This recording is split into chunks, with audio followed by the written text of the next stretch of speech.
జపమాలలో 108 పూసలే ఎందుకు ఉంటాయో తెలుసా? జపం అనేది భక్తిలో భాగం. జపం చేయాలి అంటే జపమాలతో భగవత్ నామస్మరణను లెక్కించుకుంటారు. అసలు ఈ జపమాలలో 108 పూసలే ఎందుకు ఉంటాయో మీకు తెలుసా? అది తెలుసుకోవాలంటే ఈ వీడియో ఎండ్ వరకు చూడండి.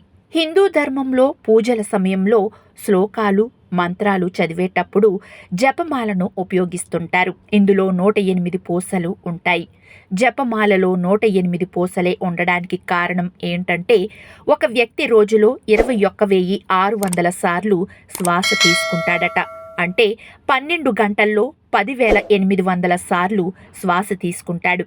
అంటే ఒక మనిషి దేవుడి స్మరణలో జపమాల చేసేటప్పుడు 10,800 సార్లు చేయడం కష్టం కాబట్టి చివరి 2 సున్నాలను తీసేసి 108ను నిర్ధారించారని శాస్త్రాలు చెబుతున్నాయి. మరో కథ ప్రకారం 12 రాసుల్లో 9 గ్రహాలున్నాయి. రాసుల సంఖ్యను గ్రహాలతో గుణిస్తే వచ్చేది 108.